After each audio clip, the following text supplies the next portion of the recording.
Padre, que el pábilo que estaba humeando, tú lo vuelvas a encender, Padre. Que donde había cansancio, tú pones fuerzas nuevas. Donde había desgano, Padre, tú pones un ánimo renovado. Declaramos, Padre, libertad. Sabemos que estos tiempos son difíciles, pero también son gloriosos, porque se está escribiendo una historia de estos tiempos difíciles. Y el cielo quiere venir a esta historia, Padre. Ayúdanos a resistir hasta que se manifieste el reino, Padre. Y veamos los cielos abiertos, aleluya. Y podamos ver a muchos llegar, aleluya. Podamos ver los cielos abiertos, Ramacá y Sabá.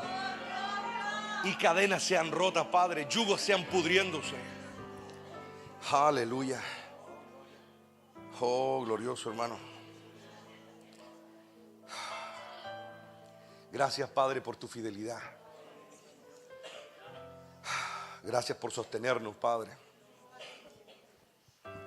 Oh, aleluya. Quiero leerles un pasaje, hermano, que Dios me lo entregó hoy día en la mañana.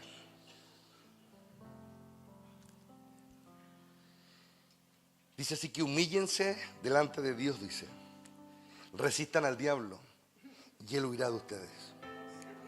Acérquense a Dios y Dios se acercará a ustedes. Qué glorioso cuando Dios entrega una palabra en mi intimidad y después la dice del púlpito otra vez. La resistencia. Hoy quiero hablar acerca de la resistencia. En el siglo pasado la humanidad libró uno de sus peores escenarios bélicos, la Segunda Guerra Mundial.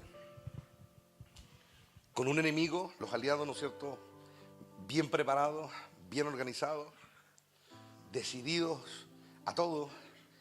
Y la Alemania nazi crea una sociedad conocida como la Sociedad del Eje, donde se une con Italia y Japón. Crea una pseudo alianza también con la Unión Soviética, conocida como el Pacto de Acero, que después ellos mismos lo rompieron, invadiendo, ¿no es cierto?, a Rusia. Y Europa jamás había visto un despliegue tan potente, tan fuerte, tan bien organizado por un país, con armas tan avanzadas, con estrategias tan revolucionarias que pusieron de rodillas a Europa en transcurso, hermano, de meses. Naciones cayeron en semanas. Fue algo increíble. Algo que la humanidad no había visto nunca antes. Algo que realmente haría historia para siempre en la humanidad. Que haría como un precedente. Algo que definitivamente cambió al mundo. Lo cambió de muchas maneras. ¿Y saben qué? Cuando esta guerra se desató, hubo mucha controversia. Venían saliendo de una guerra que había estado hace 15, 20 años atrás apenas. Y la guerra que se estaba desatando era completamente distinta. Y eso hizo que muchas naciones grandes cayeran. Entre ellas Francia, que era considerada una de las potencias de la época. Inglaterra expuesta de rodillas, tratando de huir con lo nada y poco y nada que le quedaba a su ejército. Y parecía que la Alemania nazi era imparable. Cayó toda Europa, cayó Grecia, cayeron muchos países. Y una de las cosas que los aliados desarrollaron en medio de esa adversidad fue la resistencia. Y hay una historia larga de todos los países que tuvieron su propia resistencia. Francia, Grecia, Polonia, Noruega, los ingleses. Y durante mucho tiempo, mientras la Alemania nazi avanzaba imparable, ¿no es cierto?, con su maquinaria satánica, por no decirlo de otra manera, lo único que les quedó a los aliados fue la resistencia. Resistir. Y saben que había varios tipos de resistencia. La primera era la resistencia de no colaborar.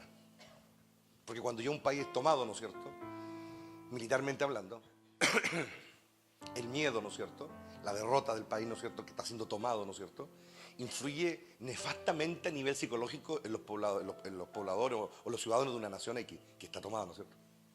Y por ese miedo, muchos colaboraban, por miedo. Colaboraban porque ya veían todo perdido, veían sus gobiernos derrotados, sus ejércitos derrotados, y se volvían los famosos colaboracionistas, ¿no es cierto?, con los invasores. Pero había algunos que su resistencia era no colaborar. la Gestapo llegaban a las casas, obviamente, con todo su maquinaria bélica, ¿no es cierto? Su opresión, su constante asedio, ¿no es cierto?, para evitar revueltas, ¿no es cierto?, después de tomar un país. Y muchos se resistían a no decir nombre, a no decir lugar, a no decir nada, y morían ahí por no colaborar solamente.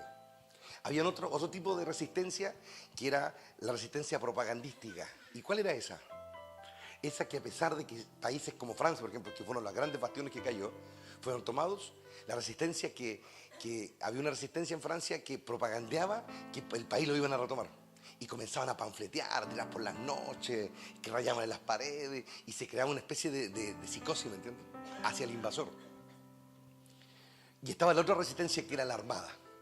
Pequeños grupos, ¿no es cierto?, armados que atacaban, se escondían, entraban, salían, y eran tipos de resistencia. Y saben que esa resistencia fue la que más desgastó a la Alemania nazi. Porque los nazis, el alemán nazi, se había organizado muy bien para pelear en un campo de batalla así de frente, ¿me entiendes? Estaban bien organizados, bien armados, ¿no es cierto?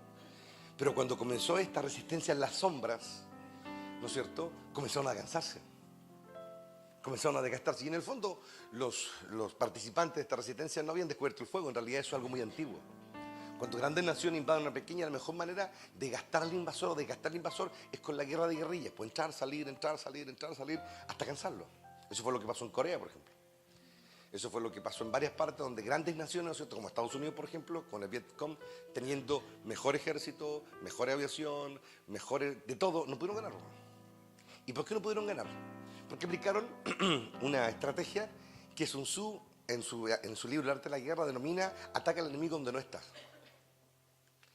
Y ese principio se basa en el hecho de que hay que entrar y salir, que ellos nunca me vean. Y en el caso, por ejemplo, de Corea, por ejemplo, con la famosa guerra que al final terminó, ¿no es cierto?, dividiendo la nación, ¿no es cierto?, o en Vietnam, ¿no es cierto?, donde los gringos no pudieron ganar tampoco, a pesar de que tiraban Nepal, bombardeaban, pero murió mucha gente en esa guerra. No ganaron no porque no tuvieron la ventaja militar, sino porque justamente no podían encontrar al enemigo. Los vietnamitas llenaron, porque estos orientales son mandados a hacer para hacer túneles, llenaron el país de túneles y los ejércitos los movían por los túneles. Y eso era una guerra que en este caso los invasores, que eran los gringos, ¿no es cierto?, no podían medir, por mano. Y saben que Dios me ha hablado de la resistencia, la importancia de saber resistir. Porque cuando un bando toma la iniciativa de resistir, es porque perdió la iniciativa. ¿Qué es lo que se llama la iniciativa en la guerra? Tener el control de la guerra. Es decir, yo la desato como yo quiero. Pero cuando un bando pierde la iniciativa es porque perdió el control. O porque no fue capaz, ¿no es cierto?, de enfrentar a otro bando.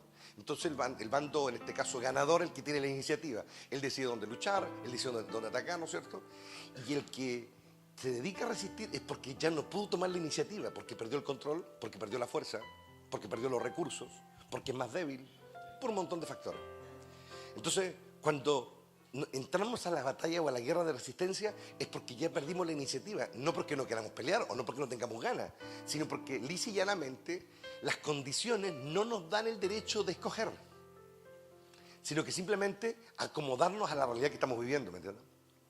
Y claro, eso frustra hasta cierto grado. De hecho, muchas guerras se perdieron justamente porque un bando perdió la iniciativa y con eso perdió el espíritu de lucha, ¿me entiendes? Pero hay algunos bandos, bueno, la guerra ha ido evolucionando a través de los siglos, ¿no es cierto? Y se ha entendido de que perder la iniciativa no significa perder la guerra, sino significa buscar una oportunidad. Buscar una oportunidad. Hasta volver, ¿no es cierto?, a tomar el control. Eso fue lo que hizo, por ejemplo, Inglaterra. Inglaterra perdió la iniciativa porque perdió la guerra. En el sentido de que la perdió no formalmente, no capituló, pero sí, ahí huyendo de Europa, ¿no es cierto?, con casi 350.000 hombres, no tienen cómo, ¿no es cierto?, rescatarlo. Eso es perder la iniciativa, por hermano. No fueron capaces, perdieron todo. Pero ¿qué fue lo que hizo Winston Churchill y los que lo apoyaron en su momento? Dijeron, perdimos la iniciativa, pero no vamos a perder la guerra. De hecho, Winston Churchill, junto con su gabinete, habían planeado grupos de resistencia si es que los alemanes lograban tomar la isla. Es decir, ellos consideraban el hecho incluso que si perdían en batalla formalmente, ejército contra ejército, una supuesta guerra, ¿no es cierto?, en tierra británica, ellos iban a seguir con el siguiente plan. Y el siguiente plan era hacer células de resistencia. Y desgastarlos hasta cansarlos. ¿Y saben qué? ¿Saben qué? Eso es lo que yo siento que Dios quiere de nosotros. Porque nosotros muchas veces decimos, Pero si Dios es todopoderoso, sobre todo cuando estamos en una situación difícil o algo que nos está realmente joteando y amargando la existencia, la primera pregunta que se hace es como que el cerebro te funciona solo y te habla solo, ¿no es cierto? Y te dice, bueno, Dios no es todopoderoso. ¿Qué le cuesta a Dios ser así? Esta cuestión se acaba, ¿o no? Todos lo hemos pensado en un momento.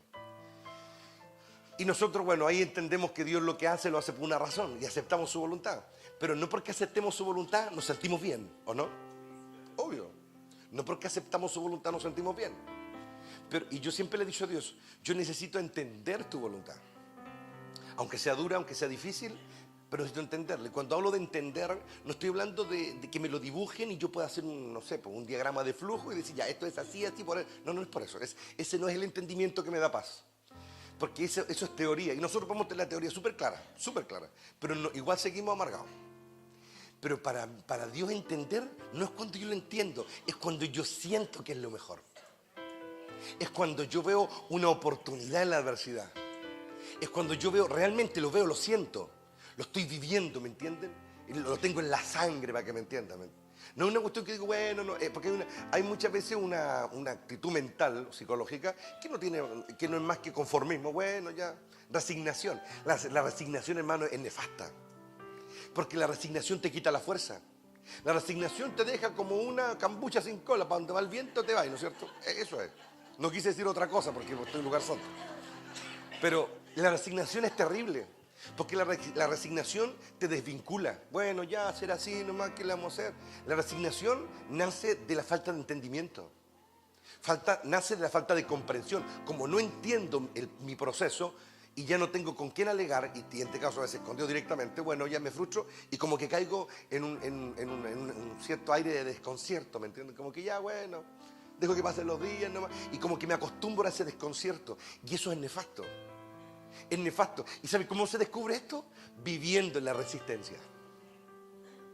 Porque uno en la resistencia, primero está, ¿no es cierto? ¿Qué ocurre con un ejército que salió de luchar, ¿no es cierto?, formalmente a un grupo de resistencia? Sabe que fueron derrotados, por lo menos. Que ya en la primera escaramuza fueron derrotados, ¿me entiendes? Y esa cuestión trae consigo desgano, trae, no sé, un montón de cosas nefastas a la mente y al corazón. Pero Dios decide que nosotros pasemos por el proceso de la resistencia para sentir lo que es perder. Para sentir lo que es la impotencia. La impotencia hace malo, ¿no? Sí, dependiendo del carácter, si es medio colérico sanguíneo es peor, hermano. Hay algunos que son más melancólicos, son buenos para llorar. Esos que tienen lagrimales eternos, que le sale de así, pero unas gotas gordas, así, ¿lo han visto, no? Bueno, eso reacciona de otra manera. Y como que ese tipo de carácter, por ejemplo, descansa llorando y como cayendo en la autolástima, que también es tan nefasta como la ira en el colérico, ¿me entienden? Porque al final no lleva a ninguna parte. Pero cuando yo asumo la resistencia y digo, Señor, yo quiero sentir, ¿por qué tú quieres que yo resista? ¿Por qué tú quieres que yo resista? Y ahí uno comienza a entender de otra manera, hermano. Uno comienza a entender que no es que Dios esté ahí forcejeando con el diablo a ver quién gana, no. Es como cuando Dios agarra el brazo del diablo y lo deja al medio. Y no le cuesta nada. Lo mira nomás. Y nosotros que estamos al medio, nosotros en medio de la lucha, decimos, pero uy, esta cuestión parece que es para allá, parece que es para acá. Y no, Dios simplemente está ahí nomás. Porque en la resistencia es cuando tú y yo más vamos a aprender. Vamos a aprender a depender de Él, vamos a aprender a confiar en Él. Pero en la dependencia también se van a descubrir cosas gloriosas que van a inspirar nuestro corazón. Porque lo que nosotros buscamos es ser inspirados, ¿o no? Cuando estamos jodidos, cuando estamos enrabiados, cuando estamos tristes, cuando estamos intimidados, cuando estamos cansados, cuando estamos con cualquier sentimiento que nos esté desgastando, lo que más necesitamos es inspiración. Porque la inspiración nos pone de pie, hermano. Y la falta de inspiración es tan evidente en los rostros, hermano. La inspiración es algo que tú y yo tenemos que buscar. Sí o sí, tenemos que buscarlo todos los días. Tenemos que buscarla porque si la inspiración es como que la inspiración, haz cuenta que es como el viento que sopla el fuego, hermano. Si el fuego no tiene aire, no tiene oxígeno, está destinado a apagarse. Entonces la inspiración es vital, hermano. Es muy importante tenerla. Pero Dios dice, muchas veces hay que resistir. Hay que resistir. Y yo estaba meditando en esto y de la mañana, y de pronto Milton, le dije, Milton, ven a limpiarme. Y de pronto Milton me dice, ¿qué pasó anoche? Tuve un sueño. Y ahí yo me di cuenta como que el Señor ya estaba llevando la cuestión. Porque Milton no sueña nunca, Milton se tira y se para. No, él mismo lo dice, yo no sueño nunca, nunca sueño. porque tiene que hacerla cortita porque probablemente yo lo voy a llamar, entonces... ¿Y saben qué? Me dijo, tuve un sueño anoche, me dijo, a ver, ¿qué soñaste? Yo no sé si ustedes están familiarizados con Netflix, bueno, la mayoría sí, pero hay una serie animada en Netflix que se llama Voltron. ¿Se acuerdan que yo unos días atrás le hablé de Voltron? La encontré muy buena, véanla, es súper inspiradora. Y básicamente se trata, ¿no es cierto?, de unos humanos, ¿no es cierto?, que son convocados por una raza como superior. Y esta raza superior tiene 5 leones gigantes, así, tipo robots. Pero estos fueron construidos con una tecnología así como entre adelantada y como en media espiritual, así una cuestión media extraña. Y supuestamente estos son los 5 paladines que protegen el universo y juntos forman a un tremendo robot y pelean contra los Galra, que son como los nazis del universo. Y bueno, básicamente ellos son la resistencia, ellos luchan, defienden a los pueblos más débiles, están en esa onda. Y yo, llevan como 6-7 temporadas en el Netflix, véanla, se lo aconsejo, es muy inspirador. Y Milton soñó anoche de que él era uno de los paladines, ¿no?, que manejaba uno de los robots de Voltron. Ah, Milton no está nada con chica lo que yo, ahí nada. Y claro, los 5 que manejan los robots son bien especiales. Entonces, él me decía, ¿sabes qué? Él soñó que estaba en el cielo, bueno, o la presencia de Dios, y él soñó de que una voz, que él cree que es Dios, le hablaba de atrás y les decía de que tenían que venir a la tierra. Tenían que venir a la tierra y que la lucha iba a ser fuerte, como hacia alrededor del planeta. Porque estaba como un ejército maligno, así muy, muy malo. Estaba sitiando la tierra y la estaba queriendo destruir. Y había una resistencia, nótese, en la tierra, muy pequeña. Y el Señor le hablaba a él. Y él dice que cuando él escuchaba esa voz que le hablaba, que él cree que era Dios, ¿no es cierto? Dice, nos inspiraba harto, así como nos inspira usted, me decía. Nos inspiraba y nos decía hartas cosas que usted no dijo. Y él en el sueño dice que se acordaba, porque él dice que decía, esto es lo mismo que nos predicaba el pastor, decía él. Y esta voz le decía de que tenían que romper el sitio, ¿no es cierto?, que había alrededor de la tierra, y tenían que ayudar a esa resistencia a como del lugar. Y me dijo él, y nosotros mirábamos así a la distancia a través del universo, y como que veíamos la tierra, me dijo, así como, no sé, en el espíritu, no sé, y sabíamos que teníamos que ir, y ahí fue cuando ellos salíamos del salón, no sé dónde estaban, y ahí estaban los leones de Voltron, porque él se subía uno, que era el verde. Y él se subía y todo, y él dice que no podía mezclar porque de pronto, como que en su experiencia, él me hablaba, me decía, era como una mezcla entre Voltron, me dijo, y el profeta Daniel, me decía. ¿Por qué? Porque me decía, trataba de lo mismo, es como que en el sueño yo sentía, me decía él, de que Daniel estaba, me decía, clamando y que había una tremenda lucha para que los ángeles llegaran, el ángel llegaran de él, y un momento el ángel de Dios le dice, solo Miguel, le dice, vuestro príncipe me ha ayudado en esta lucha, le dice. Y él dice que era como toda esa realidad latente en el sueño. Lo de Daniel, la resistencia, lo están enviando. Y cuando él dice, veníamos saliendo, me decía, y la voz que estaba, que supuestamente era Dios, le decía, ¿saben qué le decía? Porque él al parecer venía con más, ¿no es cierto?, con más gente. Le decía, todos hablan de mi cielo, de mi reino, de mis calles de oro, de mi mar de cristal y todo. Y los que andan tras eso no entendieron nada, le dice. Y ahí donde él dice, hablaba igual que usted, me dijo, pero no era usted, me dijo. No entendieron nada. Los que andan tras en las calles de oro, el mar de cristal y todo lo lindo de mi reino, probablemente ni me van a ver, le dijo. Ni me van a ver. Porque lo que realmente importa es esto, le decía. Ayudar a los débiles. Salir de aquí y ayudar a los que no pueden. A esa resistencia. Y él como que entendía que su gran propósito era justamente ir a luchar por esa resistencia. Yo lo miré así nada más porque él no sabía lo que estaba preparando.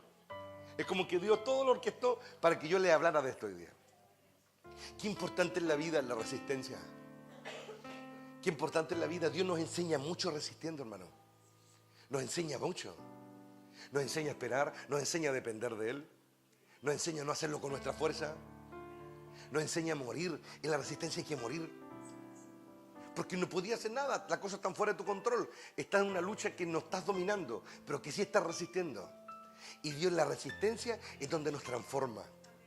Es donde cambia nuestro sentir. Y yo no por decirte esto hoy día te va a sentir bien en la semana. Vas a seguir igual.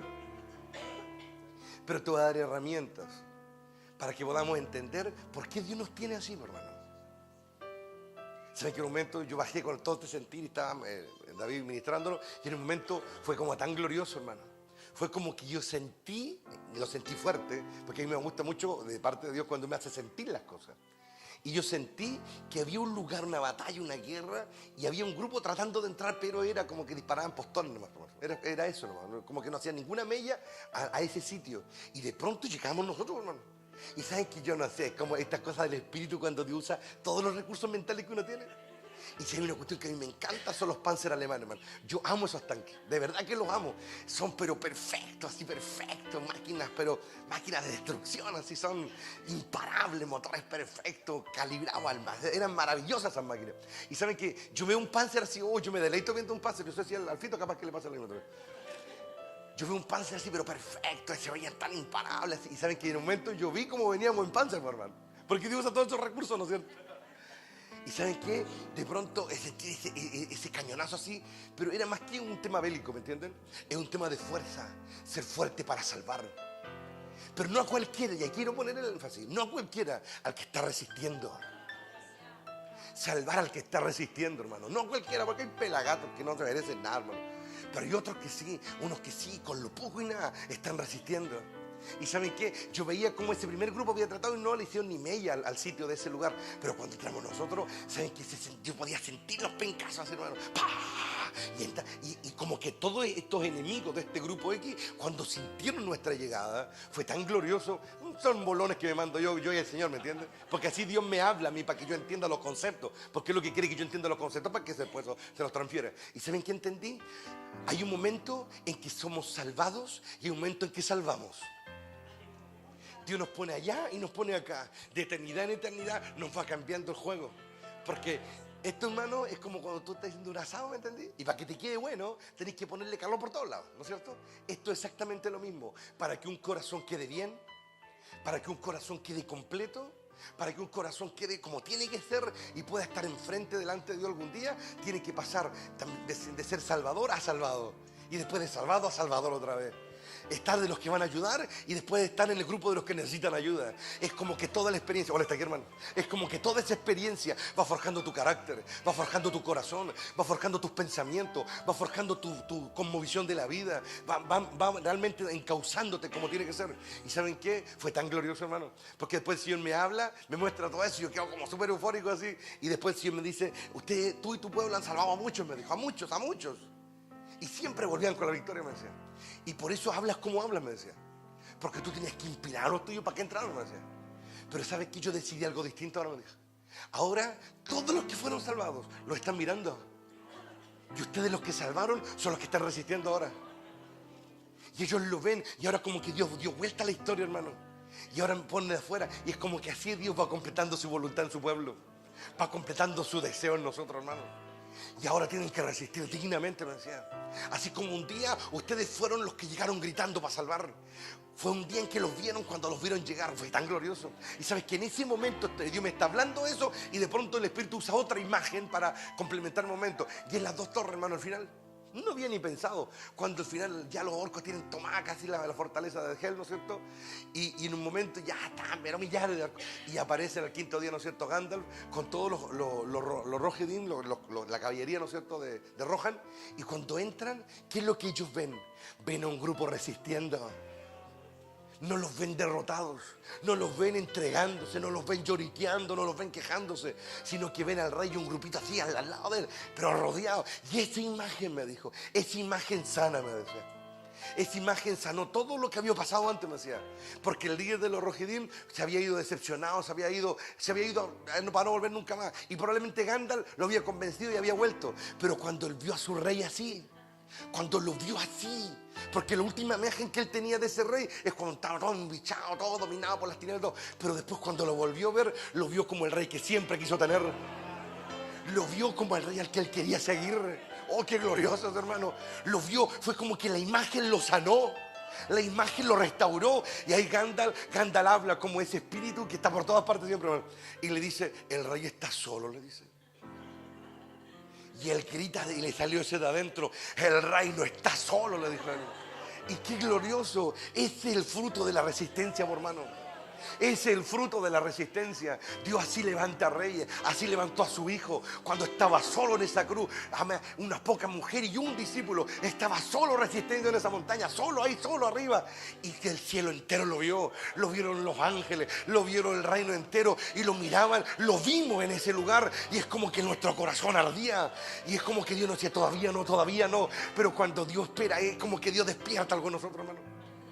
Es como que Dios despierta. Dios necesitaba que su reino entero admirara a su hijo. Y lo puso en el lugar de mayor admiración.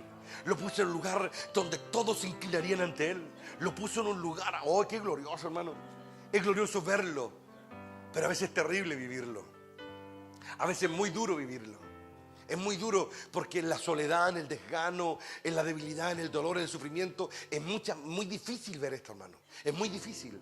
Pero el Espíritu Santo, que es poderoso para soplar una y otra vez la verdad. No hay bloqueo, no hay monte de la calavera, no hay maldad. Y por mucho que las tinieblas oscurecieron la tierra, el Espíritu Santo habla igual. Porque pueden acallarse todas las voces, pero la voz de Él sigue sonando en el viento. La voz del Espíritu Santo sigue trayendo la verdad, sigue hablándonos, aun cuando estamos en un calvario, aun cuando estamos a veces presos bajo nuestros enemigos, a veces porque Dios decide que a veces sea así, hermano. Hay que resistir, hermano. La resistencia nos va a devolver nuestro honor. La resistencia nos va a devolver, porque la resistencia también muchos finalmente se pierden, hermano, porque su amor no dio para resistir. Pero hay otros que en la resistencia brillan. En la resistencia se encuentran a sí mismos. En la resistencia como que se sacan todas esas telas de cebolla de encima y se manifiestan como realmente son. Y qué glorioso, hermano, es cuando en la resistencia brillamos, hermano. Cuando nuestro rey está a punto de morir, una de las pocas cosas que cuentan los evangelios es que él levantó la cabeza, hermano, y pegó un grito al final. Pero fue el último grito. Pegó el último grito. Y no fue de dolor, no fue de rendición. Oh, qué glorioso. No fue el que lo hayan quebrado. No lo pudieron quebrar, no lo pudieron destruir, no lo pudieron contaminar, no lo pudieron corromper, no pudieron. Y cuando él tomó el último aliento y pegó el grito, hermano, ese grito lo escuchó toda la tierra, hermano. Ese grito lo escucharon en los cielos, lo escuchamos en los cielos, hermano. Ese grito lo escucharon en los infiernos. Se convirtió en quien debía ser. Él no se, oh, Ramacá y Samaria sella a él. Oh, qué glorioso, hermano, qué glorioso esto. Porque a él Dios no lo hizo rey de reyes sentado a su diestra, hermano. Lo hizo rey de reyes solo. Lo hizo rey de reyes. Su reino lo quiso seguir. Su reino lo quiso seguir. Su reino estuvo dispuesto a morir por él. Desde ese día lo miramos con otros ojos, hermano. Desde ese día hasta los más grandes que habitan en la presencia de Dios lo miraron con otros ojos, hermano. Se convirtió en alguien más grande que cualquier sueño. Solo el sueño de Dios lo alcanzaba. Solo el sueño de Dios lo había planeado así. Y ese es el fruto de la resistencia. Brillamos en ella. Nos volvemos admirables en ella. Nos quieren rescatar en ella. Aleluya. El ángel de Jehová que visitó a Daniel, ¿por qué luchó hasta que llegó a él? ¿Saben por qué? Porque era la resistencia. Daniel era la resistencia en Babilonia. La resistencia a no morir, la resistencia a no perder su tierra, la resistencia a no perder su fe, la resistencia a no rendirse, hermano, la resistencia a no caer en el beneplácito de la oscuridad, la resistencia para seguir creyendo. Aleluya. Y cuando Daniel, en un tiempo de dolor para la nación, en un tiempo de derrota, en un tiempo en que Israel era esclavo en el exilio, en un tiempo en que Jerusalén estaba destruida, el templo destruido, sus puertas quemadas, todo era derrota, hermano, no había gloria. Cuando ya incluso los deportados se habían acostumbrado al exilio, se habían acostumbrado a la derrota, se habían acomodado en Babilonia. Dispuesto a olvidar su fe, dispuesto a olvidar su historia, dispuesto a olvidar a su Dios, dispuesto a todo. Hubo un hombre que dijo no. Hubo un hombre que fue y se puso a orar. Tenía casi 90 años y se puso a orar. Un hombre de 90 años no tiene ganas de luchar, hermano, a menos que no haya algo dentro del eterno. Y se fue, no con espada ni con ejército. Se fue y se arrodilló al lado de un río y se puso a orar. Dejó la comodidad por la que él se había ganado luchando y creyéndole a Dios, y salió de su comodidad. Salió de estar al lado de los reyes, de estar en buenas mesas, de estar en buenas casas, de estar teniendo una buena vida. Salió de ahí y se fue a la orilla de un río y se puso a clamar. Y él, sabiendo que probablemente él iba a morir en el exilio, pero él estaba orando por los niños, hermano. Oh, Rabacá y Sabá, en la gloria de Dios. Él caminaba por Babilonia y veía a los jóvenes hebreos adolescentes. Ellos no pueden quedarse aquí, decía. Ellos no pueden morir en el exilio. Nosotros somos el pueblo de Dios. No podemos rendirnos. No nos podemos acostumbrar a esto, hermano. No podemos resignar a estar muertos fuera. No, y se fue a orar, hermano. Y comprometió su corazón en la resistencia. ¿Y saben qué? La Biblia dice que había algunos con él. No los nombra, pero fueron aquellos que no entendían por qué estaba luchando, pero fueron y lo vieron orar. Y ahí estaba Daniel, oraba. Y le decía, Señor, y buscaba el rostro de Dios, y ¿sabes qué despertó esa resistencia? Fue la palabra. Él leyó al Jeremías, él leyó al profeta Jeremías, 70 años, Israel va a volver. Y él se agarró de esa palabra, siendo un viejo, ya no teniendo ganas, no teniendo fuerza.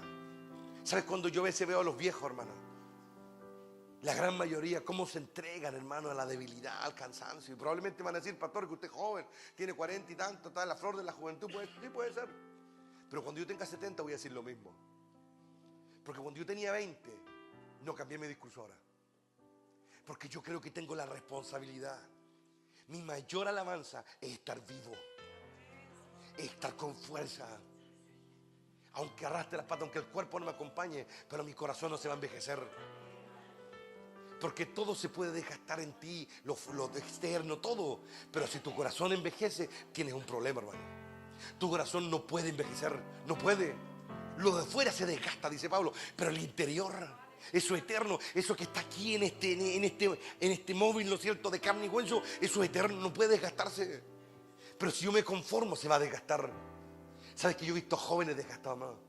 He visto gente joven, relativamente joven, desgastados por dentro. Así que eso de desgastarse por dentro no tiene que ver con los años cronológicos, tiene que ver con la fe, tiene que ver con la actitud, tiene que ver con lo que uno espera de Dios o lo que no espera de Dios.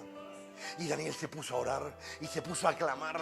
Y ¿sabes qué? Estaba solo, primer día solo, segundo día solo, la primera semana solo, la segunda semana solo. Pero de pronto comenzó a sentir una batalla en los cielos.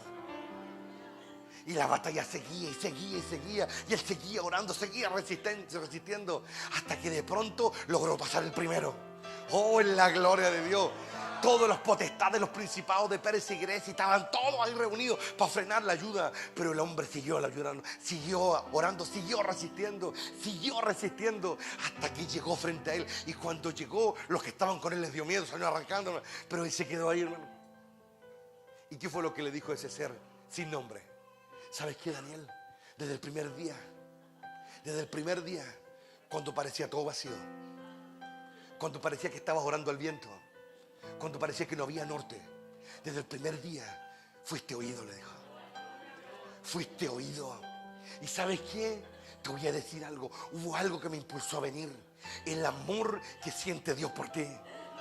Eres muy amado, Daniel. Eres muy amado, Daniel. Vi el amor que Dios tiene por ti y yo quise venir y luché y peleé durante 21 días. Peleé hasta que logré atravesar. Y ahora te traigo la palabra. Ahora te traigo la verdad. Esto es lo que va a ocurrir. Oh, Ramacá y Sabá, en la gloria de Dios. Y le comenzó a hablar. Pero ¿sabes qué es lo glorioso? Que no solamente le habló la libertad de esa generación. Le habló de la desolación. Le habló de la última gran batalla. Le habló de la última resistencia. Le habló de la última resistencia. Y le dijo, estas palabras están selladas, le dijo. Y no podrá romper el sello. ¿Por qué? Porque él entendía, hermano. Porque cuando uno está frente a Dios, uno entiende todo. Pero no porque entienda todo, tiene que decirlo todo, hermano. Él entendía todo. Y Dios le dijo a Daniel, no digas nada, sella estas palabras, le dijo. ¿Por qué? Y le decía, ¿y cuándo? Que todo esto fue más que por liberar a esta generación. Este clamor junto a este río fue para liberar al mundo. Y le comenzó a hablar de las 70 semanas. Le habló de que vendría el Mesías. Le habló de un montón de cosas. Y le dijo, y Miguel me ayuda, le dijo. Miguel, vuestro príncipe, es el único que me está ayudando. El único que cree en esta empresa. El único que está conmigo batallando. Y hemos acabado con el príncipe de Persia. Y cuando él caiga, vendrá el príncipe de Grecia. Y seguiremos en la lucha. Seguiremos en la batalla. Seguiremos enfrentando. Seguiremos, hermano. Oh, gloria a Dios, hermano. Y el príncipe de Grecia está cayendo, mi hermano. Está cayendo. El intelectualismo que agarró a la iglesia y la debilitó, que agarró a su pueblo y lo ha alejado Dios de nosotros. Pero también está cayendo. ¿Y sabe por qué? Porque hay hombres como Daniel que están clamando junto a la orilla de los ríos. Ellos claman donde fluyen las aguas, Alberto. Hay que clamar donde fluyen las aguas. No hay que clamar en lugares apartados. Hay que clamar donde fluyen las aguas, donde fluyen las aguas, donde están corriendo las aguas. Ahí hay que clamar, hermano. Ahí llega la ayuda. En las aguas que corren, ahí llega la palabra. Ahí llega el reino, aleluya. Ahí llega la vida, aleluya. Ahí donde los cautivos son liberados. Ahí donde los enfermos son sanos. Ahí donde la incredulidad se seca y nace la fe. Junto a las aguas nace la expectativa. Junto a las aguas nace la resistencia. Junto a las aguas nacen los que no se rinden. Junto a la agua nacen los que se paran una y otra vez, todas las veces que sea necesario acá adentro, hasta que se rompa el sitio, hasta que se rompa el sitio, hasta que se rompa el cerco, aleluya. Sí, hermano, la resistencia habla, hermano. Por eso hicieron de su ruina su fortaleza, hermano. Porque eso es resistir nomás, hermano. Nada más resistir. El último tiempo y el más difícil. Cuando hay que resistir en las ruinas. Cuando pareciera que no ayuda de ninguna parte. Pero se está librando una batalla, hermano. Y de pronto el Espíritu Santo nos hace sentir esa realidad. ¿Para qué? Para darle vida a nuestra alma. Para que nos recuperemos. Para que no nos apaguemos. Para que no nos conformemos. No podemos perder nuestra esperanza. Tenemos que seguir buscando esa realidad. Hay que seguir buscando esa realidad, porque si tú bajas la mirada, tu fe va a comenzar a apagarse. Si tú comienzas a mirar lo que te provoca ira, lo que te provoca tristeza, lo que te provoca desgano y comienzas a concentrarte en eso, tu alma se va a envenenar. Tu alma se va a envenenar y probablemente no te va a recuperar de eso. Pero si tú miras hacia arriba, si tú decides, porque el diablo lo único que te pone todos los días aquí al frente de tus ojos, tu dolor, tu sufrimiento, tu angustia, tu debilidad, todo lo malo que te esté pasando. Pero si tú pones la mira en eso, te vas a apagar. Y te vas a amargar. Y vas a ser un amargado disfrazado. Y se nota cuando la amargura está disfrazada, hermano. Ponle el nombre que tú quieras. Y enfermedad no, es amargura disfrazada. Es amargura disfrazada. Ponle el nombre que tú quieras y no, problema económico, no, es amargura disfrazada. ¿Por qué? Porque cuando algo se disfraza, hermano, no se borra, hermano. Solo se tapa nomás, hermano. Pero cuando estás renovándote por dentro, no esperes que te saquen la espina para que descanses. ¿No es así? No esperes que te salven para que puedas celebrar. No esperes que llegue la ayuda de los blindados y logren entrar y traigan todos los recursos que necesitan para celebrar. Porque así no has aprendido nada. No hemos aprendido nada. Tenemos que aprender así, hermano. Y yo no te lo digo desde un resort, hermano. Yo estoy pasando un tiempo súper difícil. Pero es en esos tiempos difíciles en el que estoy aprendiendo estas verdades. Las estoy volviendo a vivir, las estoy materializando en mi vida. Y eso se convierte en fuerza al final. Se convierte en ánimo renovado al final. Si hay personas que no sufren, y aquí hay personas que de repente marcan el paso nomás. Se están perdiendo, hermano, tanto al final. Pero los que están sufriendo por causa del reino, esos son los que están ganando, hermano. Esos son los que están ganando. Esos son los que estamos ganando al final. Y el peso de gloria se nota sobre su vida, hermano. Yo los invito a que hagan una firme resistencia. Una resistencia digna. Una resistencia con honor. Una resistencia admirable.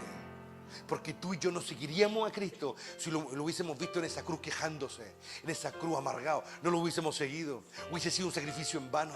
El sacrificio se hizo glorioso por cómo lo vivió, por cómo lo aceptó. Por eso estamos llamados nosotros a vivir ahora. Este es el tiempo de vivir. Por eso resistir al diablo. Y huirá cuando Dios lo decida. No cuando nosotros queramos. Va a huir cuando Dios decida que va a huir. Que este sea un día en que la resistencia en nuestro interior esté viva, hermano. Resistamos cuando adoremos a Dios. Resistamos cuando nos toque predicar. Resistamos cuando nos toque vivir.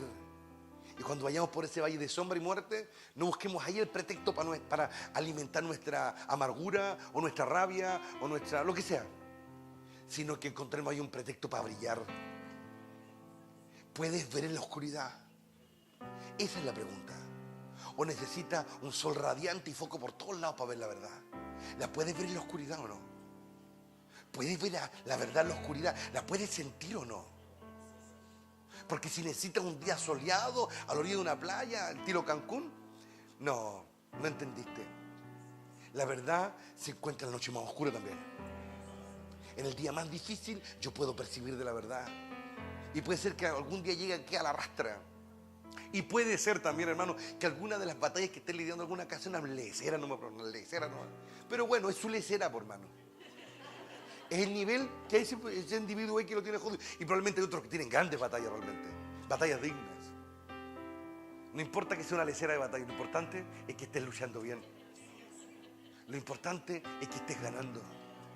Lo importante es que estés vivo. Y tú tienes que soplar tu aire, por hermano. Tú tienes que soplar tu propio aire y darle aliento a tu fuego, por hermano. Dios llevó a Abraham resistiendo más de 25 años, hermano. Por una promesa. Todos los días ya vas a tener, parecía ya el cuento, ¿no es cierto?, de Pedrito, que luego bien, ¿no es cierto?, porque no venía nunca, hermano. Y va a tener un hijo, y el pobre Abraham haciendo todo lo que tenía que hacer para tener un hijo, hermano. Y no pasaba nada, pues, ya con 80, 90 años ya no era chiste, pues, hermano. Es decir, todo estaba en contra. ¿Se dan cuenta, no? Estaba todo en contra y siguió creyendo igual. Entonces, nosotros a veces no entendemos por qué Dios hace cosas. Pero Abraham ha sido el único hombre con quien Dios habló cara a cara. Con quien Dios tomó forma humana y habló con él. Fue el único hombre con quien Dios no quería que su gloria lo separara. Así que como Abraham no podía entrar en la presencia de Dios, Dios salió de su propia presencia. Salió caminando como un hombre. Oh, Ramacá y Sabá. ¿Tú puedes imaginarte lo que pensaron en el cielo cuando vieron a Dios hacerse hombre? ¿Puedes pensar puedes siquiera imaginarte lo que pensaban las huestes, los millares de huestes angelicales cuando lo vieron caminar como un hombre al Altísimo e ir a la casa de su amigo? El riesgo que eso significaba. Pero fue. ¿Por qué? ¿Qué es lo que hace que Dios tome esa decisión? Que Abraham durante años esperó y jamás se amargó. No sé cómo lo hizo. Jamás se enojó. Esperaba y Dios podía ver el corazón. Y no es que lo disimulara. Había paz en su alma. Había paz. Qué glorioso eso, hermano. ¿Sabes qué? A veces se dice, no, es que Abraham la embarró porque se metió con su sierva, la egipcia. Después pensó de que su siervo, el principal de su casa, le iba a heredar. ¿Y sabes qué? Es como que Dios ve las cosas de otra manera, no las ve como las vemos nosotros. Probablemente otro hubiese visto, no sé, como que Abraham ya se entregó, ya no va a pasar nada. Pero Abraham seguía luchando por la promesa. Él iba a tener un heredero como fuera. En lugar de otro se amarga y tira toda la porra y se quiere morir nomás. Pero él no se iba a morir, él iba a tener un heredero. Y Dios mira eso y Dios interpreta los sentires nuestros, no como lo hace el resto del mundo. Donde el resto a veces ve enojo, ve, no sé, cualquier cosa. Dios ve otra cosa a veces. Dios siente verdaderamente la motivación de nuestras acciones. Y si Abraham se hubiese ido alejando de la voluntad de Dios, Dios jamás va a hablar con él, hermano. Abraham se iba acercando, con lucha, con adversidad, pero se iba acercando. Acércate. Aún en tu rabia, acércate. Aún en tu decepción, acércate. Aún en tu tristeza, acércate. Sigue luchando por la promesa. No te rindas nunca. Sigue luchando, no manteniéndote aquí parado, ¿me entienden? No asistiendo a una iglesia, no. Por favor, vive. Lucha. Golpea la peña, haz lo que tengas que hacer. Pero sigue.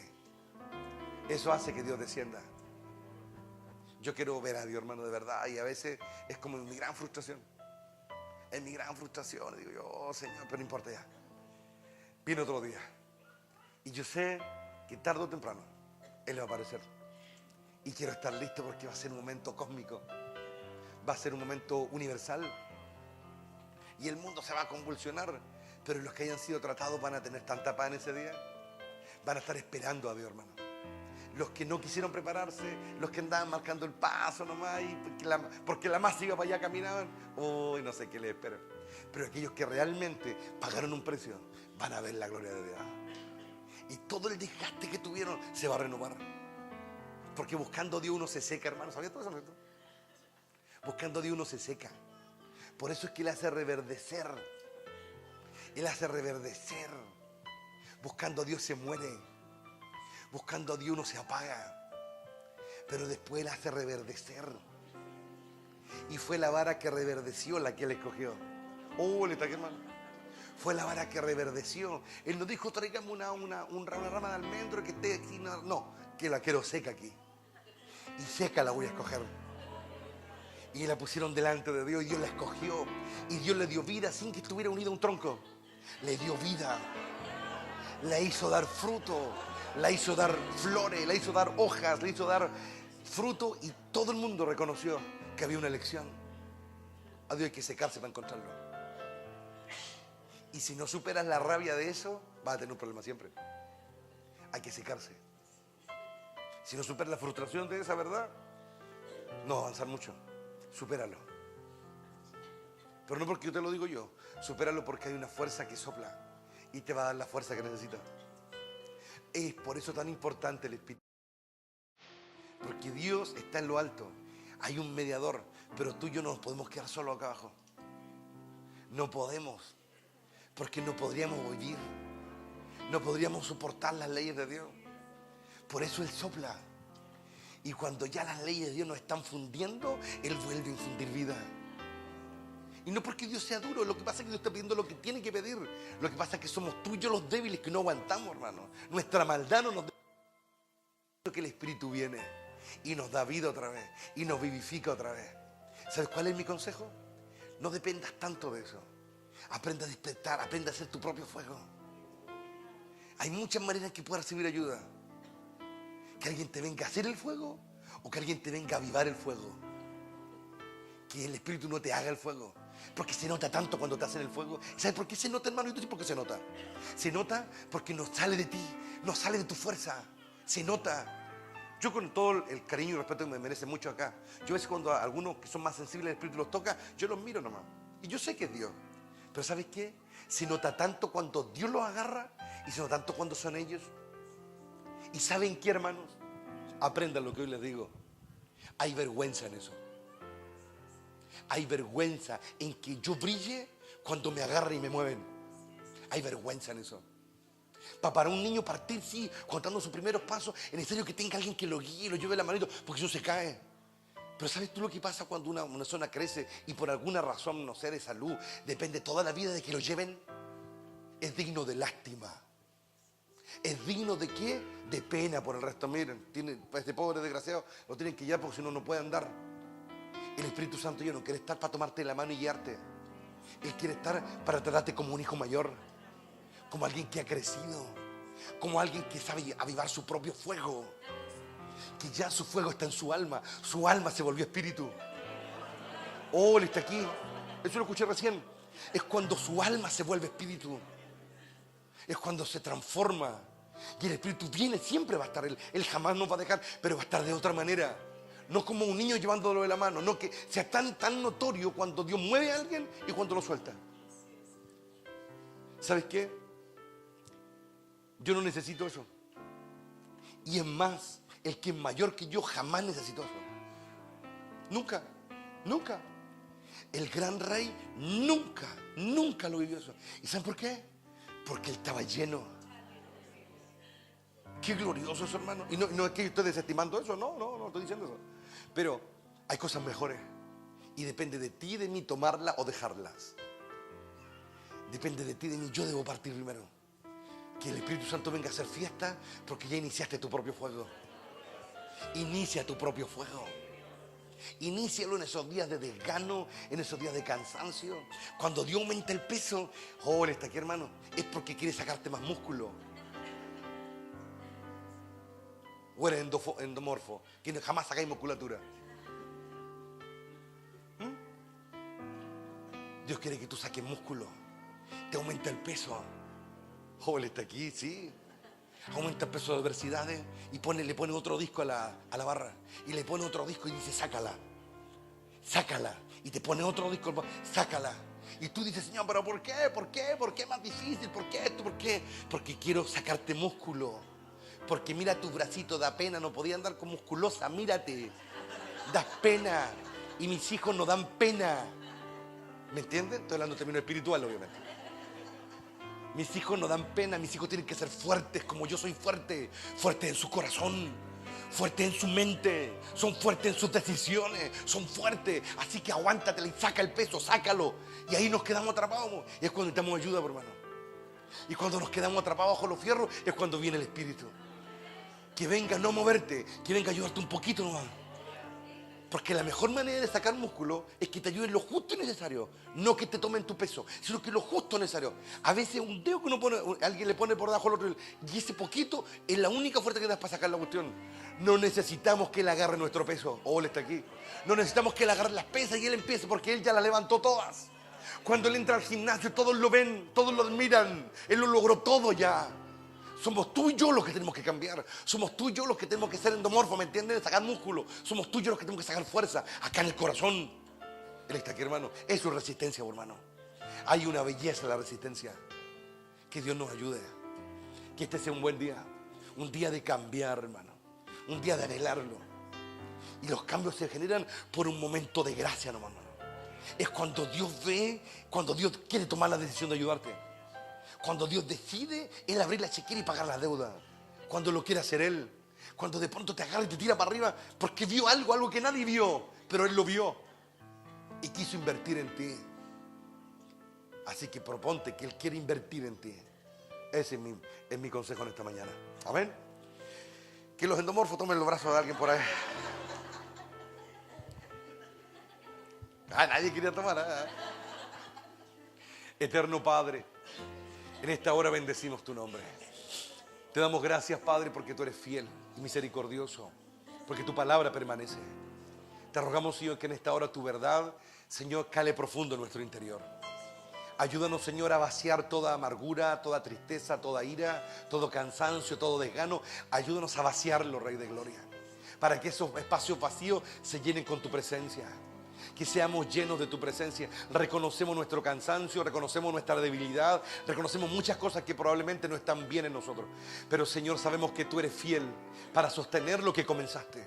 Te rogamos que tú sigas siendo fiel y sostengas, Señor, lo que has comenzado en nosotros, Padre. Ayúdanos, Señor, a alcanzar la altura que tenemos que alcanzar. Señor, danos la gracia, la sabiduría y el entendimiento. Permite que en este día tu verdad siga fluyendo en nosotros. Y que, Padre, salgamos mejor de lo que hemos llegado. Te lo pedimos, Padre, en los méritos de tu Hijo, nuestro gran Rey. Amén y amén. Y démosle la gloria a nuestro Padre. Amén. 1, 2 y 3. Gloria a Dios, gloria a Dios, gloria a Dios para siempre. Aleluya.